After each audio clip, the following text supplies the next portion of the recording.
Bismillahirrahmanirrahim. Jangan sampai kita berpikir ketika kita baru patah hati, lantas dunia sudah berakhir. Masih ada Allah. Iya sih, tapi gimana dong hidup saya nggak bisa hidup tanpa dia. Ada Allah. Nanti setelah Allah tunjukin, baru kita bilang untung ya dulu diputusin, ngomong gitu.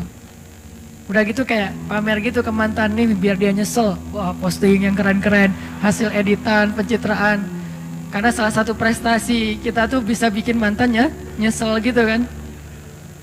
Astagfirullahaladzim. Enggak sih, dia mah gak nyesel, biasa aja. Artinya kegeeran kita doang kali ya. Wah, dia pasti udah nyesel nih, gua sekarang dokter. Dia udah nyesel nih, sekarang gua dokter. Dia udah nyesel nih, sekarang gua pengusaha sukses. Dia udah nyesel nih dan segala macam. Nggak pasti juga sih. Yang jelas kita jadi ngerasa benar ya, Allah menyelamatkan saya dari dosa. Coba kalau nggak diputusin dulu, mungkin kita sama-sama udah jadi pembuat dosa yang harus kita bayar mahal. Dosa-dosa kita itu di dunia dan di akhirat. Satu, oh gara-gara diputusin sama dia, akhirnya Allah mempertemukan saya dengan orang yang lebih tepat buat saya, bukan lebih baik ya. Karena lebih baik itu berarti kita menjudge. Belum tentu dia jelek, enggak. Yang lebih tepat buat kita. Dan dia juga dikasih yang lebih tepat buat dia. Karena kasusnya banyak teman-teman. Ada kasus seorang ibu yang sakit kanker, dirawat di salah satu rumah teduh yang tempat istri saya tuh, ditinggalkan oleh suaminya. Suaminya ketika tahu istrinya sakit kanker malah pergi ninggalin dia. Tapi di kasus yang lain, justru ada seorang suami setia banget nungguin istrinya, ninggalin semua pekerjaannya, tinggal di Bandung untuk jaga istrinya berobat. Padahal istrinya udah nggak bisa menyenangkan dia sama sekali, tapi dia setia kepada istrinya. Ini kan masalah, Allah lebih tahu ya masa depan kita bakalan kayak gimana, kasus-kasus kita bakalan kayak gimana. Bisa aja dengan pasangan yang Allah kasih sekarang, dia lebih sabar dengan proses kita dalam pekerjaan. Nggak survive, gagal lagi, bikin usaha ini rugi, bikin usaha itu rugi. Tapi dia nggak pernah ngeluh. Bukankah dia lah pilihan Allah buat kita? Nggak usah ngeluh, kalau gitu ujian. Artinya ada aja pasti kebaikan yang kita lihatlah sisi baiknya. Dan itu bukti kalau Allah alam yajidka yatiman fa'awa. Nah sekarang coba alam yajidka yatiman fa'awa ini kita lihat dalam kasus Nabi. Goalsnya sama. Goalsnya supaya kita percaya sama ma wadda'aka rabbuka wa ma qala, itu intinya ya. Nah dalam konteks sirah Rasulullah SAW, kalau kita mau memahami alam yajidka yatiman fa'awa dengan membaca sirah, itu keren banget. Allah tuh benar banget ngomong alam yajidka yatiman fa'awa. Rasulullah lahir dalam keadaan yatim, Allah lah yang memfa'awakan Nabi. Dengan cara apa? Pertama Allah masukkan rasa cinta ke dalam hati kakeknya. Sehingga kakeknya menganggap Nabi sebagai cucu kesayangan di antara cucu-cucunya. Lalu Allah masukkan rasa cinta ke dalam hati ibundanya. Wah biasa Ustaz, banyak ibu yang gak sayang sama anaknya. Nah sekarang ibunya sayang banget sama anaknya. Aminah sayang banget kepada Muhammad SAW. Yang ketiga nih yang agak unik nih. Allah masukkan rasa cinta itu ke dalam hati ibu susunya. Halimah dari Bani Sa'di atau Sa'diyah namanya. Halimatus Sa'diyah. Kan ceritanya Halimah tuh mereka dari kabilah Sa'di itu, dari orang-orang pedalaman. Biasanya suka ada musim kerjanya, suka ada kerja musiman. Nah kerja musiman itu apa? Nyusui anak-anak orang terpandang di kota Mekah. Sehingga beberapa cewek dari Bani Sa'di itu pada musim menyusui, mereka datang, yang mereka udah bisa menyusui, mereka datang ke Mekah mencari anak-anak orang terhormat di Mekah untuk disusui. Tujuannya dua. Satu, mendapatkan bayaran dari profesi itu. Kedua, bisa mengikat hubungan kekeluargaan antara keluarga si perempuan ini dengan keluarga bayi tersebut yang ayahnya adalah kepala kaum.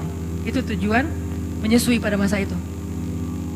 Dan kalau sudah diikat persaudaraannya jadi kayak koalisi gitu, jadi geng gitu kan. Kalau ada sesuatu yang terjadi kepada keluarga ini, nanti yang akan ngebelain mereka itu adalah kabilah yang mereka sudah punya hubungan tadi tuh. muakhad namanya, atau punya kayak perjanjian gitu. Nah, ketika perempuan-perempuan, cewek-cewek dari Bani Sa'di datang ke Mekah, di antara mereka ada Halimah, mereka kan nyebar tuh sesuai dengan rekomendasi dari temennya yang kenal dari sebelumnya, punya link apa segala macam, datang ke rumah-rumah orang-orang terpandang di Mekah. Terus cewek-cewek itu pada satu persatu mendapatkan bayi untuk disusui. Ada yang dapat bayi dari anak orang kaya, ada yang dapat bayi dari anak pemuka kaum, ada yang dapat bayi dari seorang anak yang dermawan, apa dan segala macam, banyak lah, pokoknya banyak keuntungan. Kecuali Halimah. Ketika yang lain udah dapat bayi-bayi keren, kamu dapat siapa? Saya dapat anak kepala suku itu. Wah, beruntung sekali kamu. Berarti keluarga kamu sekarang punya ikatan dengan suku yang paling kuat. Kan keren ya. Pertama bangga, kedua nggak ada yang berani dengan keluarga ini karena dia punya link kepada kabilah yang kuat. Kayak gitu berlaku dulu tuh. Terus kayak apa istilahnya ya? Zimmah. Nah, saya baru ingat. Zimmah. Jadi punya jaminan dari keluarga itu. Jadi nggak ada yang berani. Terus kalau kamu dapat siapa? Saya dapat anaknya Fulan. Wah, anak orang kaya dong, dibayar gede dong. Alhamdulillah kalau bahasa sekarang, untung. Tapi giliran Halimah ditanya, kamu dapat siapa? Muhammad. Muhammad siapa? Ayahnya udah wafat. Hah, kamu ngambil anak yatim? Terus yang bayar siapa? Gak ada. Hah, kasihan banget sih kamu, gitu kan ya kalau bahasa kita ya. Halimah diantara ibu-ibu susu yang lain seolah-olah kesannya dapat yang paling tidak menguntungkan. Tapi ternyata kebalikannya. Kenapa Halimah kok memilih Muhammad di antara banyak anak bayi yang ada di Mekah? Karena begitu ngelihat Muhammad, Halimah langsung jatuh hati. Itu namanya fa'awa. Allah yang menjadikan Halimah jatuh hati kepada Rasulullah. Langsung jatuh hati. Akhirnya Halimah gak peduli anak ini yatim atau enggak, gak peduli dibayar apa enggak, gak peduli keluarganya kuat, kabilahnya atau enggak. Yang jelas saya sayang banget sama anak ini. Itu yang Allah lakukan dengan Halimah. Dipeluk oleh Halimah, bahkan Halimah memperlakukan Nabi Muhammad kecil lebih baik daripada ibu-ibu susu lain memperlakukan bayi mereka karena dibayar, karena profesional. Kalau ini bukan profesional, ini cinta. Lebih dalam daripada sekedar profesi. Dan kayak gitulah cara Allah melindungi Rasulullah. Seandainya Rasulullah punya harta waktu itu, seandainya ayah Rasulullah masih hidup waktu itu, maka Rasulullah mungkin akan dititipkan kepada ibu susu profesional. Tidak sekeren Halimah. Tapi berhubung dia nggak punya harta, berhubung dia ayahnya udah meninggal, berhubung kakeknya itu nggak bisa membayar ibu susuan, akhirnya yang muncul, yang menyusui Muhammad kecil, justru seorang perempuan paling baik di antara semua ibu-ibu susu yang ada waktu itu. Yang paling ikhlas, yang paling tulus, yang kasih sayangnya paling besar, yang paling sayang kepada Rasulullah karena nggak ada motif yang lain. Ini cara Allah tuh keren banget ya. Kalau cara kita, nah gimana nih? Kasihan anak kita nggak ada uang, kasihan anak kita nggak ada kabilahnya nggak kuat, kasihan. Itu kan cuma logika kita. Ini namanya ilmiah. Tapi ada robbaniyah, ada logika ilmiah, ada logika robbaniyah. Kalau logika robbaniyah apa? Alam yajidka yatiman fa'awa. Itulah yang kita berlakukan dalam hidup kita kadang teman-teman. Kadang-kadang kita kan pakainya logika ilmiah ya. Gimana nanti kalau sakit nggak ada jaminan? Gimana nanti kalau udah lulus tapi nggak ada jaminan? Gimana nanti kalau ayahnya meninggal terus nggak ada warisan? Gimana? Ikhtiar mah ikhtiar aja. Cuman iman nggak boleh ngikutin ikhtiar. Dia terpautnya ke langit. Ikhtiar itu di bumi.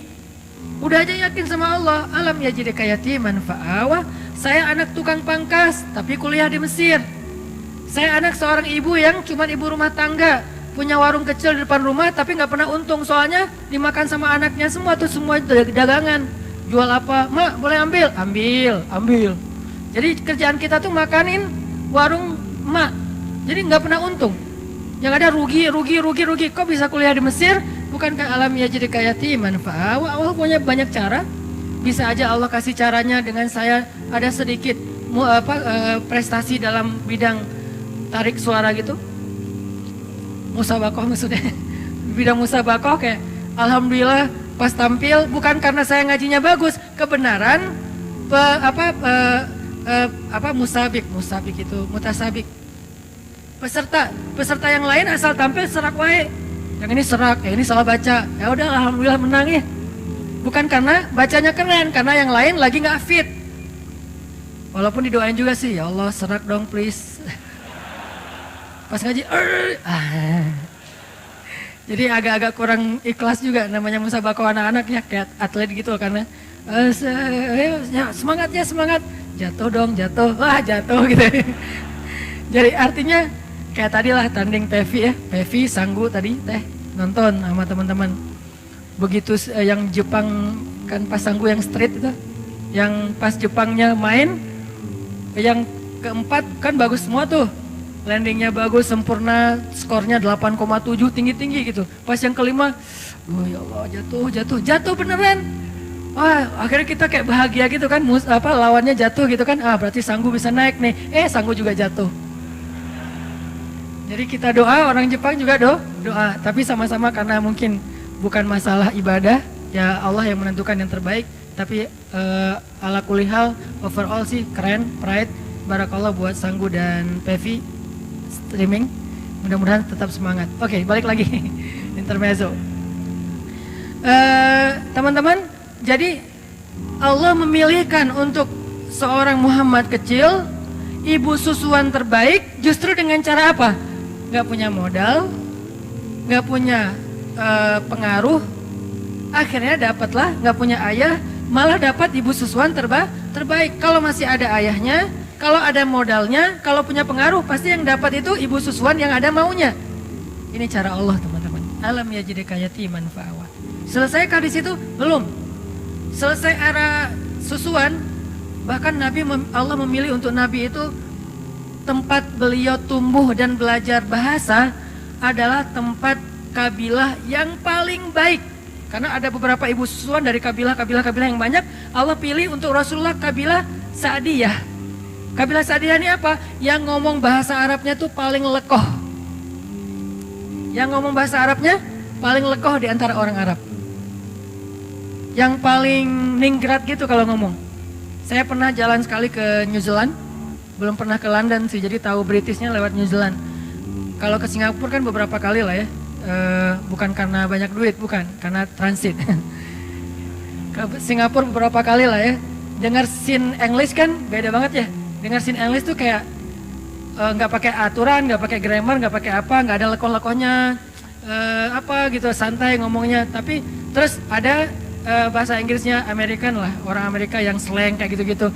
Begitu dengan anak-anak New Zealand kecil-kecil gitu, 4 tahun, 5 tahun ngomong bahasa British, itu lekoh banget, ningrat banget, jadi kayak nonton Harry Potter gitu. Dengerin aja mereka ngomong lekoh kayak gitu, kok bisa ya lidahnya gitu ya? Ngomongnya gimana sih? Itu anak Indonesia banget loh, wajahnya etnik banget, mukanya Indonesia banget, gak bisa ditipu. Tapi pas dia ngomong, itu udah kayak dengerin Harry Potter. Lekoh banget. Ngomongnya what-nya aja tuh gimana gitu. Ngomong no-nya aja kayak dibuat-buat gitu. Tapi kalau kita jadi lucu ya, kalau mereka keren. Nah, Rasulullah tinggal di sebuah kabilah yang ngomong Arabnya tuh paling British.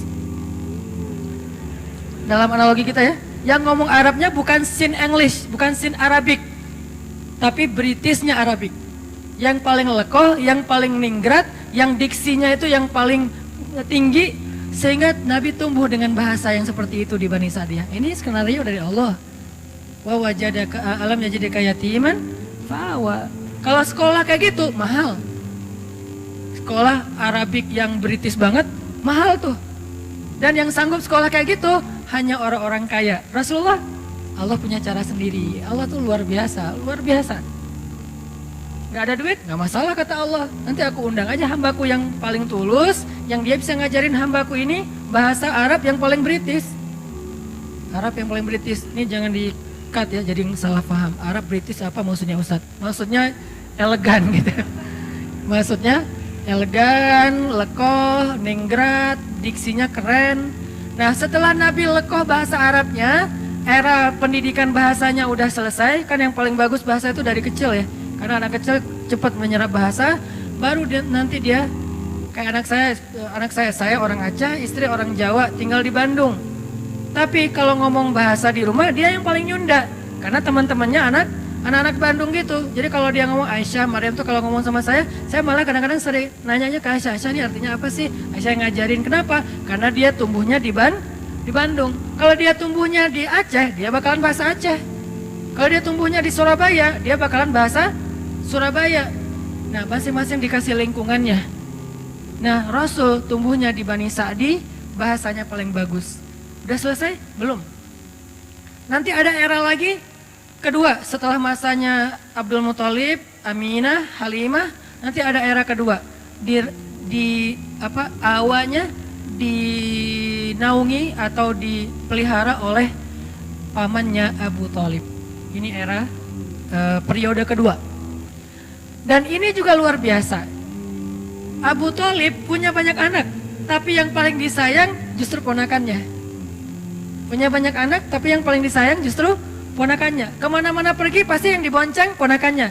Muhammad ikut paman, ikut boncengan, memotoran gitu. Motornya keledai, onta, kuda. Memotoran aja keliling Mekah, ke Suriah dulu namanya Damaskus, kemudian ke Yaman.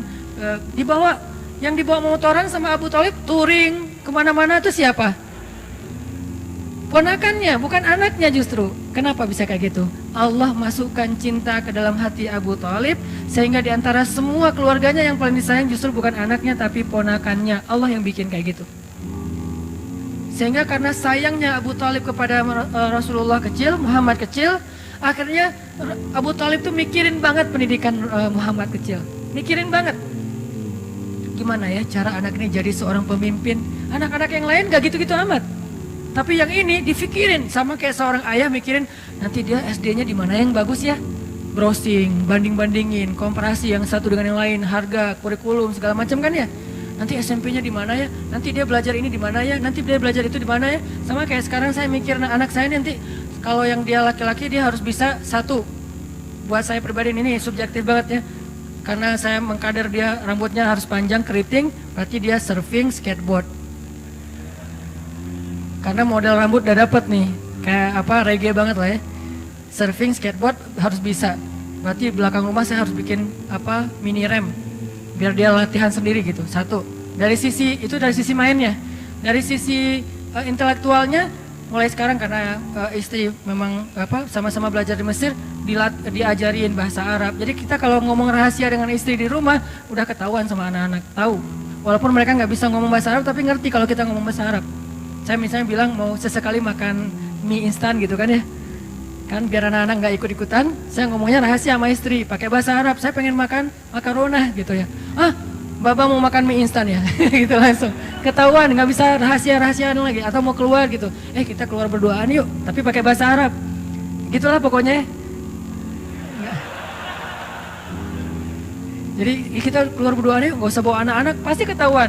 Kita mau ditinggal, kata mereka. Jadi karena udah dilatih di rumah dari sisi intelektualitasnya, bahasanya, nggak harus lancar ngomong, tapi ngerti secara listening.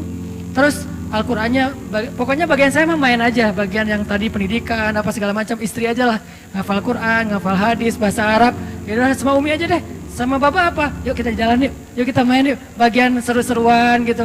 Supaya dia nanti kalau saya cita-citanya anak saya tuh kalau laki-laki tampilan reggae tapi instalasi di dalamnya tuh softwarenya Mekah.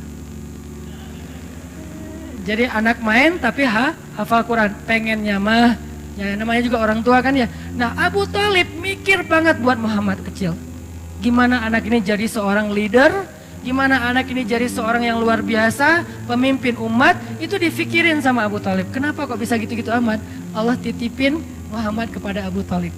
Alam yajidika yatiman fa'awa. Allah yang titipin. Kalau Allah titipin itu udah keren banget, udah pasti. Sehingga di sebelah Ka'bah itu teman-teman, sebelah Ka'bah itu ada sebuah spot, sebuah tempat kongres para ketua kabilah, pemimpin kabilah di Mekah, namanya Darun Nadwah. Itu di sebelah Ka'bah. Kalau sekarang mungkin jadi kayak makam Ibrahim gitu kan, kalau yang pernah umroh, daerah-daerah situ. Jadi sebelah Ka'bah ada tempat orang-orang kepala suku Mekah itu sering bikin kongres. Bikin meeting, bikin apa, ngomongin tentang kota Mekah, ngomongin tentang perdagangan, ngomongin tentang politik, ngomongin tentang perang, dan seterusnya. Semuanya di situ, namanya Darun Nadwah.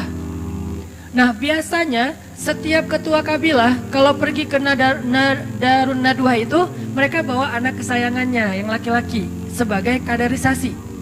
Jadi pendidikan pada masa itu tuh bukan sekolah formal, ikut ayahnya, itu pendidikan pada masa itu. bukan sekolah formal tapi ikut ayahnya. Sehingga biasanya anak laki-laki nggak akan jauh-jauh dari ayahnya, anak perempuan nggak jauh-jauh dari ibunya.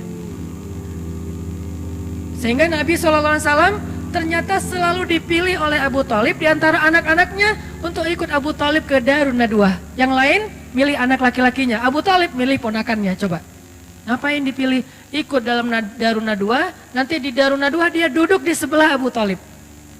Duduk di sebelah Abu Thalib, dengerin gimana cara komunikasi dalam sebuah musyawarah, meeting, kongres, gimana cara meyakinkan orang kepada pendapat kita, gimana cara komunikasi yang santun, gimana cara debat yang baik, gimana cara ngatur pemerintahan, gimana tentang politik, gimana tentang jihad, gimana membangun koalisi, gimana, itu Muhammad semuanya dengerin di sebelah Abu Thalib. Kebenaran Abu Thalib yang paling bijak di antara ketua kabilah. Jadi dia kayak belajar langsung ke legend-legendnya gitu. Belajar langsung ke legend-legendnya. Di situ nanti ada Abu Jahal, walaupun belum musuhan ya. Abu Jahal masih dikenal Abu Al-Hakam. Jadi kalau ngeluarin kata-kata itu syair semua. Nabi jadi ngedengar, oh gitu ngomong yang diksinya bagus. Oh gini ngomongnya yang punya wawasan. Oh gini ngomongnya yang menyampaikan teori, analogi segala macam. Muhammad belajar kayak itu. Sehingga ketika Muhammad pulang ke rumah, anak-anaknya Abu Thalib mengupdate berita tentang politik Mekah lewat Rasulullah. Muhammad tadi ngomong apa di sana? Gitu coba. Padahal ayahnya sendiri kepala suku, tapi ayahnya memilih Muhammad kecil. Alam yajidka yatiman fa'awa. Allah itu udah sebaik-baik pembuat rencana lah pokoknya. Ini harusnya menjadikan kita makin belief, makin yakin sama Allah. Kalau diserahin urusan kita ke Allah itu emang dahsyat. Ketimbang kita bikin sendiri. Kita nggak apa-apa merencanakan hidup sendiri, merencanakan masa depan sendiri, nggak apa-apa. Tapi tetap serahin ke Allah urusan apa? Urusan jalannya. Jangan sampai kita melenceng. Karena begitu kita melenceng dan menganggap melenceng itu lebih menguntungin kita, berarti Allah udah nggak terlibat dalam hidup kita. Dan kalau Allah udah nggak terlibat, mentok nanti ujung-ujungnya. Kalau kita ngikutin jalan Allah yang lurus, walaupun menurut logika ilmiah kayak nggak jelas gitu, ikutin aja. Karena emang jalan Allah itu unik. Sering banyak surprise gitu kan ya, sama kayak Rasulullah, kok gitu sih harus yatim dulu, kan nggak tahu nih alasannya, pas tahu, oh iya ya, ternyata dengan yatim justru dapat Halimah, kok gitu sih yatim, dengan yatim justru dapat Abu Thalib, dan seterusnya. Di era Abu Thalib, ada 3, nanti ada era yang ketiga, Khadijah. Inilah era paling romantis, paling manis dalam hidup Nabi, era Khadijah. Buat yang belum dapat Khadijah, baca ayat itu. Alam yajidka yatiman. Yatim dalam konteks kita, jomblo. Sendiri kan? Fa'awa, ya Allah, saya yatim. Kasih saya naungan. Siapa naungannya? Khadijah, ya Allah. Sampai pertemukan saya dengan sosok Khadijah dan Aisyah. Ini udah keren banget nih. Khadijah yang sangat luas kasih sayangnya, yang bijaksana, yang matang. Aisyah yang seru.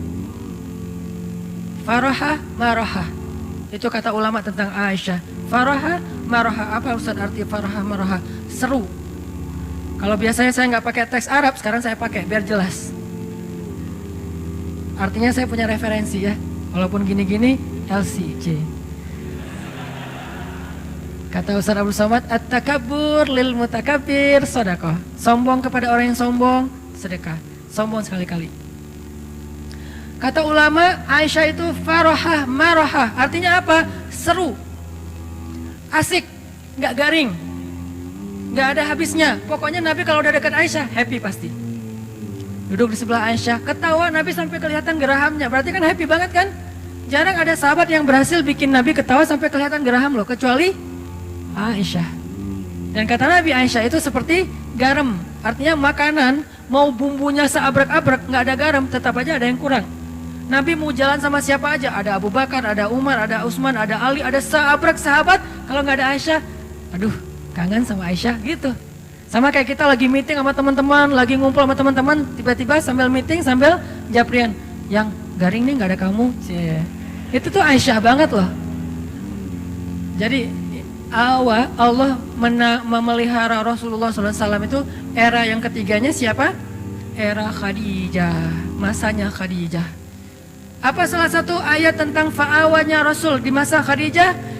Ketika Nabi dalam keadaan pulang takut, dathiruni, dathiruni, selimuti aku. Maka Khadijah langsung menyelimuti Rasulullah. Bukan ditaruh selimut terus pergi, itu mah enggak Khadijah.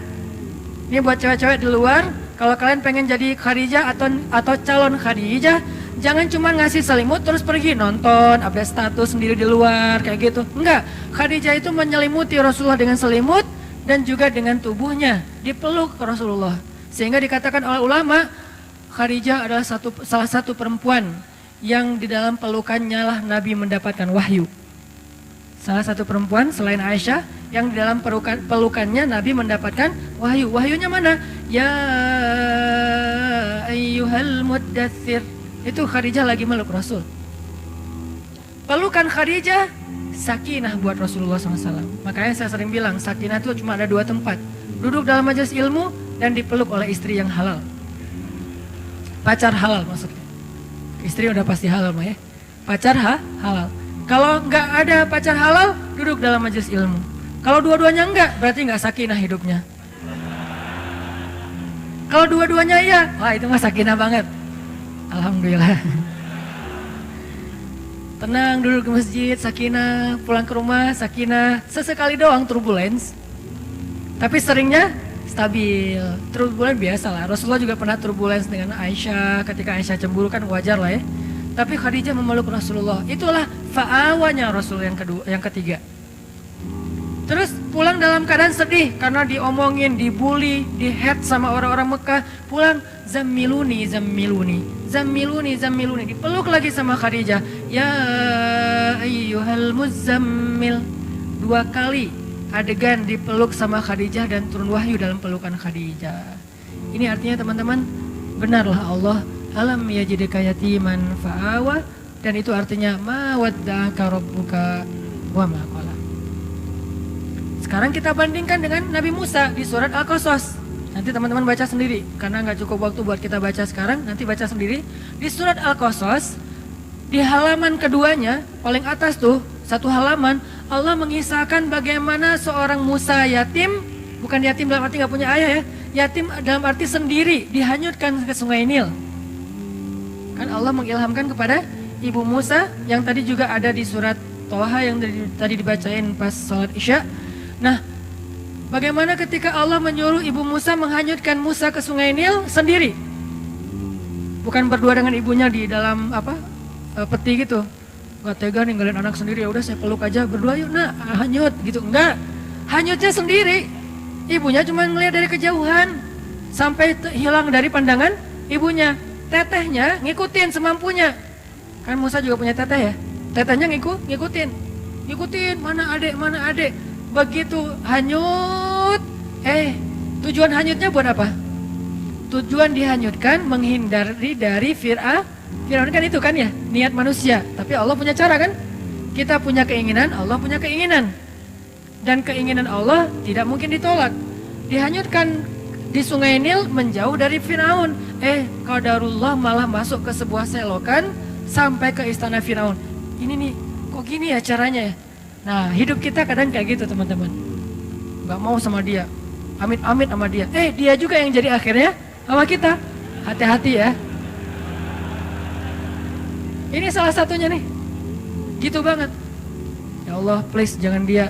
Please jangan dia. 4 kali, please jangan dia. Saya cuma sekali aja, ya Allah please dia aja. Jadi, kenapa? Ya Allah, bukankah engkau yang mempertemukan Musa dengan Fir'aun? Bukankah engkau yang menitipkan Musa kepada istri Fir'aun? Maka titipkanlah aku ke dia. Beda, redaksi doa ustadz lah ya. Kita kalau doa ke Allah itu kadang-kadang boleh memakai sejarah teman-teman. Karena doa-doa para anbiya itu pakainya sejarah banget. Ya Allah, Zat yang mendengar lirihnya suara Yunus di dalam perut ikan. Sejarah kan? Ya Allah, Zat yang tidak membiarkan Ibrahim terbakar di dalam kobaran api. Ya Allah, Zat yang memberikan Musa jalan keluar ketika berada di depan laut. Ya Allah, ya Allah, ya Allah. Sebutin satu persatu sejarah tentang bagaimana Allah menolong hamba-hambanya. Baru yang ujung-ujungnya, tolong saya ya Allah. Itu keren banget doa kayak gitu teman-teman. Gak hafal Arabiknya, gak masalah. Pakai bahasa kita sendiri. Tapi baca dulu sejarahnya, jangan salah. Ya Allah yang menyembuhkan Nabi Sulaiman dari sakitnya 17 tahun. Bukan Sulaiman kata Allah, Ayub. Oh iya ya Allah. Jangan kebalik, udah pakai sejarah pede, salah pula gitu kan ya. Tapi nggak apa-apa sih, Allah maha pengertian lah sama kita ya. Arti pengertian apa? Bahasa Arabnya Raufun. Allah tuh maha pengertian banget sama kita. Tapi jangan disengaja. Ya Allah, yang mendengar suara lirihnya Nabi Isa di dalam perut ikan. Kapan Nabi Isa dimakan ikannya? Itu Yunus, hambaku. Ya Allah, itu maksudnya. Ya nggak gitu-gitu amat juga. Tapi baca sejarah terus sebutin dalam doa, itu keren banget tuh doa tuh. Ya Allah, yang pada akhirnya memberikan seorang keturunan yang soleh kepada Zakaria. Kan gitu kan ya? Beri saya seperti itu. Dikasih Yahya. Ya Allah, pengen banget punya anak yang nanti dia menjadi salah satu tokoh pergerakan yang membangun yang menyebarkan kebaikan agamamu, keadilan kepada orang-orang yang terzolimi. Ya Allah, seperti seorang ayahnya pendiri Turki Utsmani, panjang gitu. Beri saya anak laki-laki. Saya kasih nama Ertugrul Ghazi. Dikasih.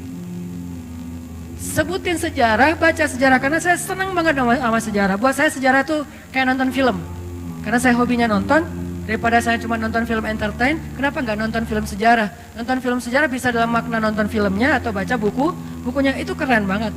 Nikmatin banget adegan-adegan sejarah. Makin tebal bukunya, berarti makin detail adegannya. Gini banget ya, wah luar biasa ya. Diulang lagi, biar adegannya tuh menghayati, kemudian disampaikan dalam bentuk storytelling. Sirah, sejarah para nabi. Itu pas kita berdoa baca kayak gitu tuh kayak kita kayak lagi nostalgia gitu sama Allah. Ya Allah, kan Allah dulu pernah gini. Iya. Allah kan pernah gini. Iya. Ya Allah kan pernah gini. Iya. Sekarang giniin saya dong. Oh ya udah deh gitu. Jadi kayak asik gitu kan doanya kan ya. Tapi kalau doa, ya Allah saya pengen ini. Apaan sih kamu? To the point banget sih jadi orang. Gak ada basa-basinya. Walaupun boleh banget sama Allah tuh boleh banget. Cuman kayak kurang romantis kan. Sama pasangan kita kalau mau minta sesuatu kan, yang kan kamu baik sama aku, kan dulu kamu gini-gini, kan dulu panjang, nih udah ada maunya nih kalau kayak gini kan suka gitu kan kalau kita ya. Iya, aku mau gini nih. Udah deh, karena udah dipuji-puji dari tadi tuh jadi kayak gimana gitu. Ya udah, sayang, kasihan. Allah tuh bukan mau dipuji, bukan harus dibeli dengan kata-kata gombal, bukan. Allah berhak mendapatkan itu. Kalau manusia aja kita gituin, Allah lebih berhak mendapatkan itu.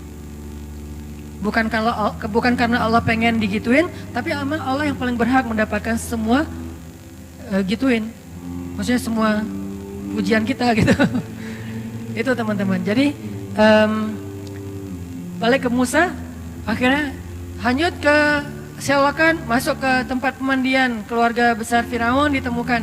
Intinya ada kalimat yang tadi saya baca di surat Toha, ini kata kuncinya. Wa alqaitu ilaika mahabbatan minni walitusna'a ala aini. Itu kata kuncinya. Ketika ditemukan oleh keluarga Firaun, diberikan kepada istrinya Firaun, qadarullah istrinya Firaun belum punya anak. Itu skenario Allah. Istrinya Firaun belum punya anak. Begitu ngelihat bayi itu, wa alqaitu ilaika mahabbatan minni. Tiba-tiba aku masukkan mahabbah, cinta dariku ke dalam hati perempuan itu supaya dia mencintaimu, jatuh hati. Ini Allah yang bikin. Itu bukti ayatnya. Wa alqaitu ilaika mahabbatan minni. Aku masukkan cinta dariku kepadamu melalui seorang perempuan yang menemukanmu. Walitusna ala aini. Kemudian kamu dibesarkan di istana itu dengan pengawasan dari aku. Allah yang mengawasi. Walitusna ala aini. Kamu dibesarkan, kamu diperlakukan, kamu diapa-apain di dalam istana ala aini, aku yang mengawasi. Coba. CCTV-nya langsung dari langit. Satelit. Ala aini. Ini kalimat jaminan banget loh. Walitusna ala aini. Maka minta kepada Allah, ya Allah, peliharalah saya di bawah pengawasanmu, sebagaimana engkau memelihara Musa di istana Firaun. Sejarah kan? Sehingga ketika Firaun mau menyakiti Musa, Allah yang membela. Lewat siapa? Lewat istrinya. Datang Firaun, siapa ini? Pasti bayi Bani Israel nih yang mau dihanyutkan supaya nggak dibunuh. Nggak tahu, nemu, kata istrinya. Ya udah aku bunuh aja. Jangan gitu dong.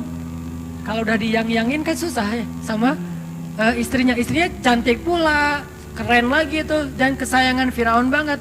Sehingga akhirnya istri Firaun membujuk Firaun,